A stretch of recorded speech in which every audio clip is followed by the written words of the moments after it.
A'udzubillahi minasyaitonirrajim. Bismillahirrahmanirrahim. Assalamualaikum warahmatullahi wabarakatuh. Jumpa lagi teman. Kali ini kita akan bawain cerita dari waktunya si Silver atau Ed Setia Awanve. Tapi sebelum kita masuk ke ceritanya, kita berdoa dulu ya. Semoga diberikan lancaran. Amin.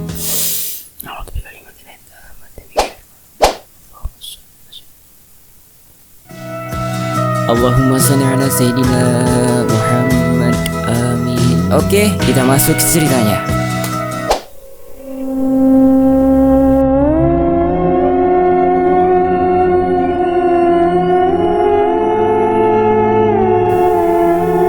Kedatangan Eyang Putri dalam keluarga kami membuat berjuta keanehan yang selalu meneror kami setiap malamnya, hingga menuju sebuah puncak yang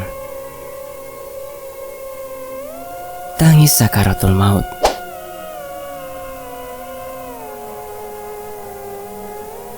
Dalam kisah ini, sekilas nanti akan menceritakan sebuah teror berbau mistis setelah kedatangan Eyang Putri dalam keluarga kami dengan apa yang beliau bawa.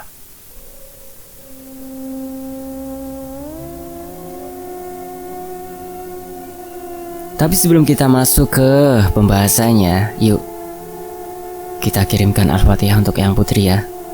Amin. Oke, kita lanjut. Pagi itu, di depan rumahku untuk pertama kalinya, aku melihat sesosok wanita yang penuh dengan karisma duduk di pelataran sederhana rumahku. Beliau sudah menanggalkan pakaian kebesarannya yang penuh dengan warna hitam dengan balutan khas Jawanya. Tidak lupa segala motif floranya. Beliau duduk memandangi apapun yang melewati rumahku. Kadang menyapa, kadang pula hanya diam. Bukan karena malu ataupun tidak menghormati sapaan orang yang berlalu lintas, tapi ya karena ya kamu tahu apa yang membuat beliau seperti ini. Pandangannya mulai kabur. Terkadang apa yang beliau lihat dengan apa yang beliau omongkan berbeda. Berbeda ya, kamu bisa melihat beliau seakan sudah menjadi nenek-nenek pada umumnya, dengan wajah yang kian keriput, banyaknya helai rambut warna putih yang semakin menjadi mayoritas di antara warna hitam mahkotanya. Beliau masih duduk, kadang pula berpindah tempat yang panas agar memanjakan kulitnya yang sudah mulai tidak berasa lagi segala rasa di umur itu. Langkahnya pelan, kadang pula menyeret sambil berpangkuan pada tongkat kesayangannya. Miris melihat seseorang yang dahulunya penuh sanjungan, kini menjadi bentuk manusia semanusianya. Emak selalu menghampiri kemanapun Eyang Putri berpindah tempat. Kadang di jalanan, kadang di bawah pohon jambu besar depan rumahku, kadang pula duduk bersandung gurau dengan tetangga kami yang juga sama usianya. Emak selalu membawa segelas teh hangat dengan rasa khas cem-ceman dan selalu dibalut dengan gelas bermotif hijau putih kesayangannya.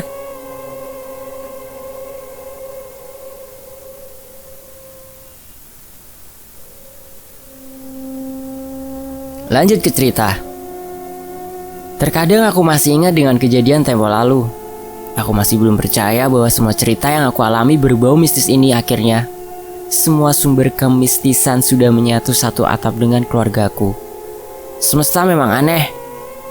Keluargaku memang paling toleran dengan sanak saudara dari Eyang Putri. Bukan apa-apa, semua sanak saudara tidak mau menerima beliau. Bukan karena faktor Eyang Putri sudah tidak mempunyai apa-apa lagi.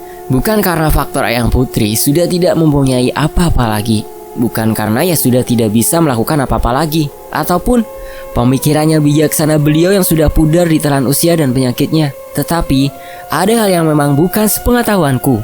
Dan semua cerita itu akhirnya terbuka setelah banyaknya kejadian yang kami alami selama rentan serumah dengan Eyang Putri.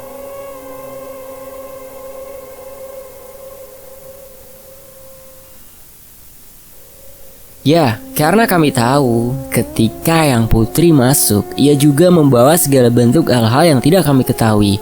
Ia mengikuti beliau kemanapun ia pergi. Awal waktu Eyang Putri masuk ke dalam keluarga kami sangat was-was dengan perilaku yang akan beliau lakukan dengan kami. Bagaimana kami harus memperlakukan beliau yang dari kaya raya menjadi harus terbiasa dengan kesederhanaan yang menjadi ciri khas keluarga kami. Ternyata Eyang Putri juga maklum saja dengan apa yang bisa kami beri dan apa yang kami perlakukan dengan Eyang Putri sendiri. Setiap paginya, Eyang Putri selalu menyapu halaman rumahku yang dahulunya ada beberapa pohon mangga yang selalu berbuah lebat setiap musim panen, dan ada sungai kecil di depan rumahku. Beliau berpakaian sederhana tanpa balutan baju hitam kebesarannya, tetapi beliau masih memakai topi koboi kesukaannya. Beliau selalu giat menyapu rumah dan membersihkan rumah seakan memang yang bisa ia lakukan hanya itu saja. Kami menerima beliau dengan senang karena perlakuan beliau yang sudah terbuka dengan kami. Kehidupan yang normal adalah kehidupan yang menjadi gambaran kami sekeluarga dengan Eyang Putri. Akan tetapi, apa yang dibawa oleh Eyang Putri mulai berani membuat usil, hingga teror berbau gaib pun dimulai. Emak adalah keponakan dari Eyang Putri yang paling dekat dengan beliau dan ibarat anak dengan ibu yang harmonis di usia tuanya. Emak adalah salah satu yang paling dekat dengan Eyang Putri.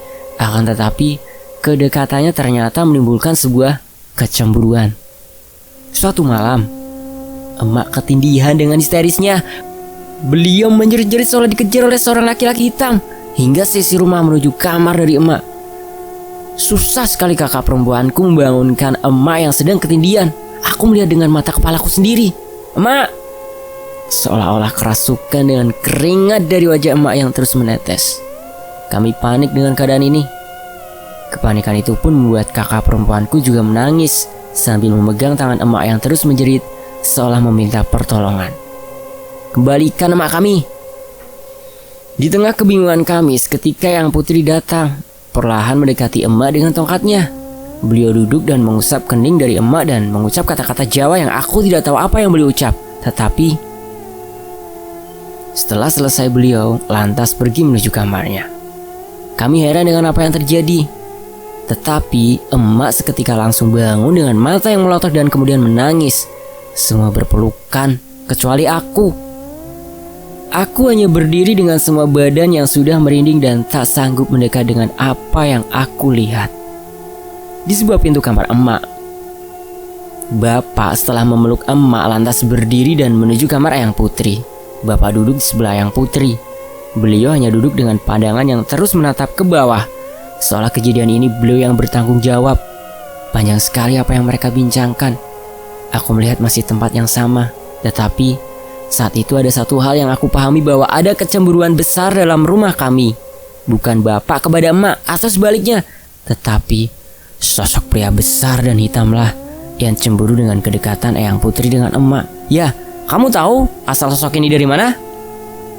Komen ya kalau yang udah tahu. Sorenya setelah emak pulang dari pasar, ia duduk di depan. Aku pun menghampiri beliau dan ada fakta yang membuat seluruh tubuhku merinding, kaku. Seketika emak berbicara. Aku sudah mengalami ketindihan seminggu ini dikejar pria hitam itu. Dia memintaku untuk mati, ucap emak sembari menelan ludahnya. Bapak, beliau adalah orang yang pendiam kalau menyangkut dengan hal yang berbau mistis. Dengan sumber kemistisan ini adalah salah satu anggota barunya di dalam keluarga kami.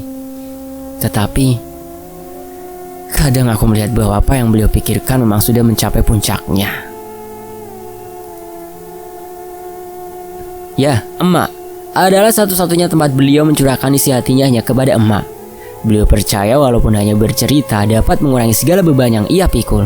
Sebagai suami, sebagai kepala keluarga dan sebagai panutan di dalam keluarga kami. Beliau selalu membuat sesi rumah hangat dengan tingkah lakunya dan sendau guraunya. Selalu berpikir untuk membuat kami selalu bahagia walaupun kami tahu ada beban yang harus beliau pikul. Tetapi malam itu, malam itu terdengar suara aneh seseorang laki-laki dari belakang rumah. Cekikikan dengan apa yang membuat beliau tertawa. Malam itu suaranya semakin menjadi-jadi. Aku masih ingat seberapa nada mengerikan yang ia tertawakan. Tiba-tiba ada suara rintihan seorang wanita yang aku kenal, tepat berada di belakang rumah persis. Kakak laki-lakiku dengan cepat menghampiri sumber suara itu, disusul dengan kedua kakak perempuanku. Aku pun menyusul. Akhir setelah meninabubokan adik laki-lakiku yang masih kecil. Setelah selesai aku pun menuju sumber suara itu. Aku pun sampai di sumber belakang rumahku. Ya, Kamar mandi rumahku terpisah 5 meter dari dapur di tengah-tengah kebun pisang yang rimbun. Aku melihat dan tak akan pernah aku dapat menghapus kejadian ini dari kepalaku. Beberapa tetanggaku mengerumuni sosok laki-laki yang aku sangat kenal, Bapak. Beliau berdiri di tengah kerumunan tetanggaku dengan hanya memakai selai handuk menutupi area kemaluannya. Beliau seperti orang gila dengan suara sikikan yang selalu ia kumandangkan. Matanya melotot penuh kehitaman dengan membawa sebuah balok kayu yang penuh dengan darah menetes. Dan tetesannya akhirnya jatuh tepat di atas kepala emak yang juga penuh dengan darah, duduk lemas menyaksikan suaminya kerasukan. "Emak," ucapku sambil menangis. Aku tak percaya dengan apa yang aku lihat ini. Kakak laki-lakiku pun mendekati beliau dengan was-was ingin menarik emak dari jarak jangkauan bapak. Bapak juga menarik kaki emak dengan kerasnya. Terjadi tarik-menarik dan aku hanya dapat melihat kejadian ini dengan dirangkul kakak perempuanku yang menangisi kejadian malam ini. Kemudian, entah mengapa, Eyang Putri pun ada juga menyaksikan dari balik pohon pisang yang jauh dari kerumunan itu. Beliau menangis melihat kejadian ini. Beberapa orang juga menahan bapak agar mau melepaskan emak dari cengkramannya, agar beliau tidak memukul emak dengan benda hina itu. Kejadian ini semakin memuncak, tak kunjung ada titik solusi akan masalah ini. Tetapi aku heran. Eyang Putri sudah hilang, tak terlihat dari balik pohon pisang itu. Seketika juga aku melihat bapak sudah memeluk emak yang berkucurkan dengan darah. Heran, kenapa kejadian ini bisa terjadi? Beliau terus menangis, kadang juga memukul kepalanya sendiri dengan apa yang beliau rasa tak sengaja lakukan. Haru malam itu. Malam itu emak harus dilarikan ke puskesmas terdekat agar segera ditangani pendarahannya, ditemani oleh bapak yang berasa bersalah dengan apa yang beliau lakukan kepada emak.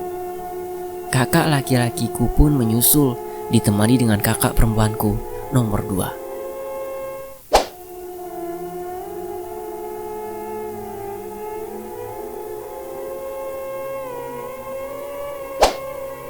Hening, tanpa mereka bertiga di rumahku malam ini. Hanya ditemani kakak perempuanku nomor 1, adik laki-lakiku yang masih kecil dan ya, kamu tahu sendiri siapa lagi. Entah mengapa kami tidur bersama di ruang tamu. Bertiga setelah kejadian ini, Eyang Putri masih tidur, pastinya. Aku pun terbangun karena ingin kencing. Kubangunkan kakak perempuanku nomor 1, tetapi tidurnya terlalu pulas. Aku pun langsung ke kamar mandi, melewati kamar Eyang Putri. Yang aku lihat masih tertidur pulas, ditemani dengan jari kesayangannya sebagai penghangat paling setia untuk menemani beliau. Sampailah aku di depan pintu menuju kamar mandi rumahku. Tetapi aneh, aku merasa merinding dengan apa yang aku lihat dari sela-sela pintu dapurku yang dahulunya berupa kayu yang tertata.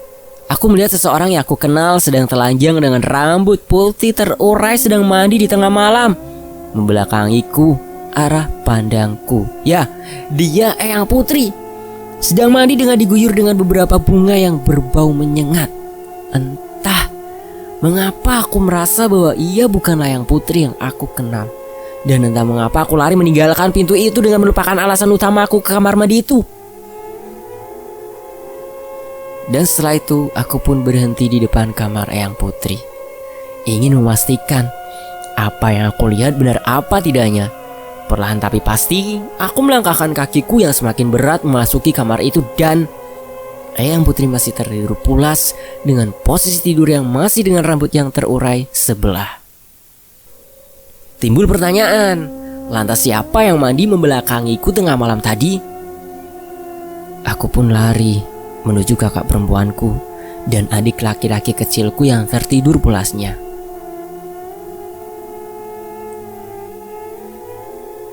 Hampir aku tidak bisa tidur dengan apa yang aku lihat itu, dan suara azan subuh pun mengumandang keras. Aku coba memejamkan mata untuk melupakan sosok itu, mengakhiri cerita seram ini. Dan bapak setelah kejadian itu menjadi orang yang lebih pendiam dengan selalu beribadah semakin rutin. Beliau pun menjadi orang yang lebih romantis lagi dengan emak. Beliau pun bercerita tentang malam itu. Malam itu, sepulang kerja, beliau lantas menuju ke kamar mandi untuk mandi. Tetapi entah mengapa setelah keluar dari kamar mandi yang berada di tengah kebun pisang, beliau tidak sadarkan diri. Kemudian beliau baru sadar ketika banyak keramaian. Di sekitar beliau dengan rintihan seorang wanita yang ia cintai harus berlumuran darah dari tangannya sendiri. Ya, dari balok kayu itu. Malam itu bapak juga bercerita sebelum kejadian itu. Beliau juga mendapatkan keanehan setelah pulang kerja dari becak. Ya, bapak selalu pulang larut malam. Sebelum sampai rumah, ia selalu membunyikan suara beca berupa lonteng kecil kuning, pertanda ia sudah sampai. Tetapi entah mengapa setelah membunyikan suara itu bukan semakin mendekat, tetapi suara lonceng itu semakin menjauh terdengar olehku. Yang juga heran dengan keadaan malam itu. Bapak bercerita sesampai di depan rumah, di pelataran, ia melihat Eyang Putri sedang berdiri mematung dengan tatapan ke bawah. Bapak pun heran dengan kelakuan Eyang Putri yang menyuruh untuk segera tidur, tetapi beliau berkata, membuat bapak semakin bingung di tengah dingin hening dan mencekam ini.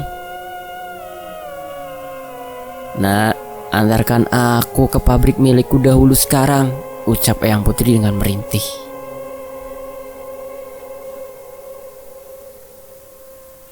Sampai di sini dulu ya. Kita tunggu kelanjutannya cerita dari Setiawan V. Atas perhatiannya, wassalamualaikum warahmatullahi wabarakatuh. Mari kita kirimkan Al-Fatihah untuk Eyang Putri dulu ya. A'udzubillahi minasyaitonirrajim. Bismillahirrahmanirrahim. Alhamdulillahirabbil alamin arrahmanirrahim maliki yaumiddin. Iyyaka na'budu wa iyyaka nasta'in ihdinas siratal mustaqim. Shiratal ladzina an'amta 'alaihim ghairil maghdubi 'alaihim waladdallin. Amin. Matur nuwun nggih.